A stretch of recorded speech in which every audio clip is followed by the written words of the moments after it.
ചാലക്കുടിയിൽ നടു റോഡിൽ പോലീസ് ജീപ്പ് തല്ലിപ്പൊളിച്ചിട്ടും കുട്ടി നേതാവിനെ തൊടാൻ പോലീസ് ഉദ്യോഗസ്ഥർക്ക് ഭയമാണോ എന്നാണ് സംശയം.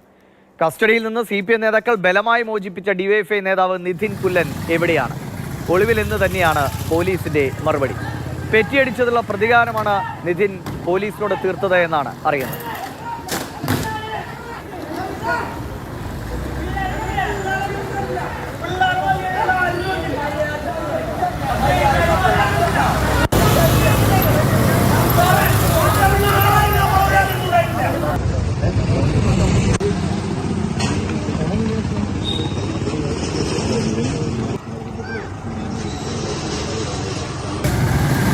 ലിഷോയ് തൃശ്ശൂരിൽ നിന്ന് വിവരങ്ങളുമായിട്ട്. ലിഷോയ്, നവകേരള സദസ്സിനെതിരെ ഒരു പ്രതിഷേധം ഒന്ന് അനങ്ങിയാൽ ഉടൻ തന്നെ വട്ടമിട്ട് പിടിച്ച് അടിക്കാൻ DYFI നേതാക്കൾക്ക് ഇട്ടുകൊടുക്കുകയും ചെയ്യുന്നത് നമ്മൾ കണ്ടതാണ് പോലീസിനെ. ആ പോലീസിന് അവരുടെ സ്വന്തം വണ്ടി ഇതുപോലെ അടിച്ചു തകർത്തു, അതും പെറ്റി അടിച്ചതിനുള്ള പ്രതികാരം എന്ന് വേണം പോലീസിന്റെ ജീപ്പ് അടിച്ചു പൊളിക്കുക. എന്നിട്ട് ആ പ്രതിയെ കിട്ടാൻ പോലീസ് തപ്പിക്കൊണ്ടിരിക്കുകയാണ്. ഒളിവിലാണെന്നാണ് മറുപടി. എന്ത് സംവിധാനമാണ് അവിടുത്തെ പോലീസ്?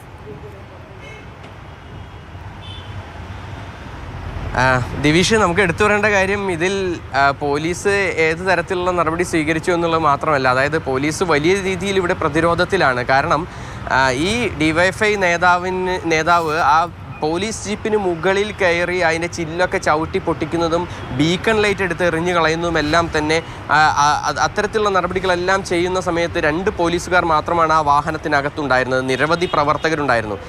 അതിൽ പോലീസ് പറയുന്ന കാര്യം, ആദ്യത്തെ തവണ ഈ ചാലക്കുടി ITIയുടെ തൊട്ടടുത്തുകൂടെ ഹെൽമറ്റ് ഇല്ലാതെ ഈ SFI DYFI പ്രവർത്തകർ പോലീസ് ജീപ്പിന് മുന്നിലൂടെ 2-3 തവണ പോയി.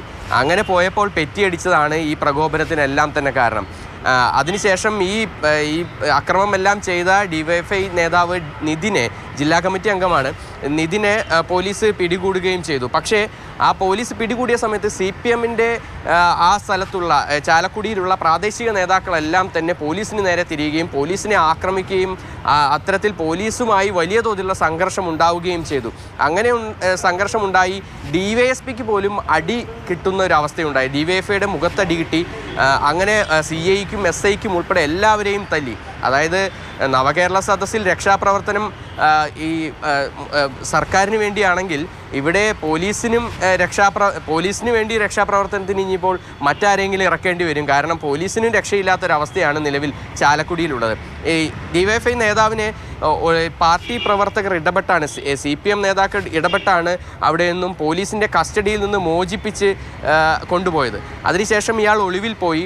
ഇയാൾക്കെതിരെ വധശ്രമത്തിനും അതുപോലെ തന്നെ ഈ പൊതുമുതൽ നശിപ്പിച്ചതിനും എല്ലാം തന്നെ കേസെടുത്തിട്ടുണ്ട്. പക്ഷേ എന്ന് ചോദിക്കേണ്ട അവസ്ഥയല്ലേ? ഇതുപോലെ വാഹനം തകർത്ത ഒരാളെ പോലീസ് പിടികൂടിയിട്ട് കുറേ നേതാക്കൾ വന്ന് വിരട്ടുമ്പോഴേക്കും അയാളെ വിട്ടുകൊടുക്കേണ്ട അവസ്ഥയിലേക്ക് പോലീസ് വന്നു. അപ്പോൾ പോലീസിന് മേലുള്ള ഒരു രാഷ്ട്രീയ സമ്മർദ്ദമൊക്കെ എത്രത്തോളമാണെന്ന് ഊഹിക്കാവുന്നുള്ളൂ. പോലീസുകാർ നേരാവണ്ണം ജോലി ചെയ്യണമെന്ന് ആഗ്രഹിച്ചാൽ പോലും ചെയ്യാൻ കഴിയില്ല. തീർച്ചയായും അത് തന്നെയാണ് ഇവിടെ നടക്കുന്നത്. അതായത് പാർട്ടിയുടെ കടുത്ത ശക്തി കേന്ദ്രങ്ങളിലൊന്നാണ് ചാലക്കുടി എന്ന് പറയുന്നത്. ആ ഭാഗത്തുള്ള CPMൻ്റെ നേതാക്കളെല്ലാം തന്നെ എത്തി ഇതിനു വേണ്ടി ഈ അക്രമത്തെ സപ്പോർട്ട് ചെയ്തുകൊണ്ടാണ് സംസാരിക്കുന്നത്. അത് ആദ്യഘട്ടത്തിൽ ഈ പോലീസിൻ്റെ അതിക്രമമാണ് ഈ ചർച്ചയായതെങ്കിൽ, ക്ഷമിക്കണം, ഈ DYFI SFI പ്രവർത്തകരുടെ അതിക്രമമാണ് ചർച്ചയായതെങ്കിൽ പിന്നീട് ഈ പ്രതിയെ അറസ്റ്റ് ചെയ്യാനായി എത്തിയ പോലീസിന് ബലം പ്രയോഗിക്കേണ്ടി വന്നു, ലാത്തി വീശേണ്ടി വന്നു. പിന്നീട് ഇപ്പോൾ ഈ ചാലക്കുടിയിലെ CPM DYFI SFI പ്രവർത്തകരെല്ലാം പറയുന്നത് പാർട്ടി നേതാക്കളെ തല്ലിയതിനാണ് പോലീസ് മാപ്പ് പറയേണ്ടത്, അല്ലെങ്കിൽ അതാണ് സംഘർഷത്തിനെല്ലാം കാരണമെന്നാണ് അദ്ദേഹം പറഞ്ഞ പോലെ. വണ്ടി തല്ലി പൊളിച്ചതല്ലേ ഉള്ളൂ, പോലീസുകാരുടെ ജീവനൊന്നും പറ്റിയില്ലല്ലോ എന്നോർത്ത് ആശ്വസിക്കേണ്ട അവസ്ഥ. ആലോചിച്ച് നോക്ക്, നമ്മൾ ഇത്രയും ദിവസങ്ങളോളം ഈ സംഘർഷാവസ്ഥകൾ കണ്ടാണ്. അതിലൊക്കെ പോലീസ് പലപ്പോഴും നിഷ്ക്രിയമായി നിൽക്കുന്നു. ബാക്കി DYFI പ്രവർത്തകർ യൂത്ത് കോൺഗ്രസ്സുകാരെ ഇട്ട് മെയ്യുന്നത് കണ്ടു നിൽക്കുന്ന അവസ്ഥ. പ്രതിരോധിക്കാൻ ചില സമയത്ത് പോലീസ് പ്രതിരോധിക്കാൻ ശ്രമിച്ചിട്ട് പോലും നടന്നില്ല, അംഗരക്ഷകനാണ് അടിക്കുന്നത്.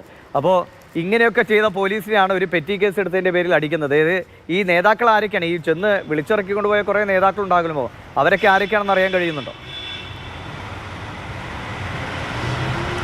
അതായത് ചാലക്കുടിയിലെ പ്രാദേശികമായ എല്ലാ നേതാക്കളും അവിടെ എത്തിയിരുന്നു.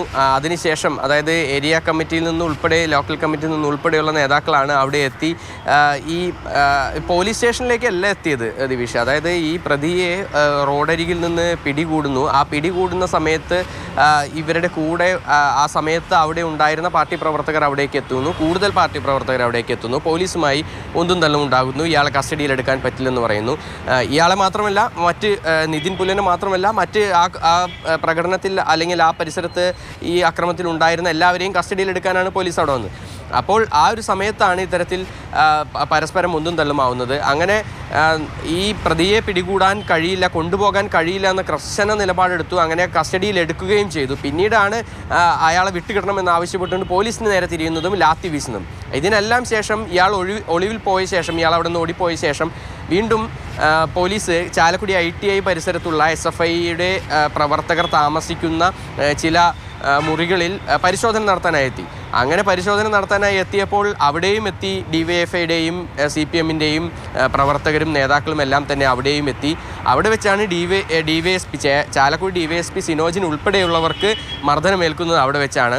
അത്തരത്തിൽ വീണ്ടും രാത്രി 10 മണിയോടുകൂടി വീണ്ടും ലാത്തി വീശുന്നു.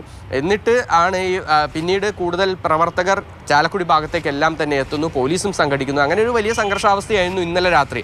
ഇന്നിപ്പോൾ ഈ 4 പേരെ നിലവിൽ പോലീസ് പിടികൂടിയിട്ടുണ്ട് ഈ കേസുമായി ബന്ധപ്പെട്ട്. പക്ഷേ പ്രധാന പ്രതിയെ ഇതുവരേക്കും പിടികൂടാൻ കഴിഞ്ഞിട്ടില്ല.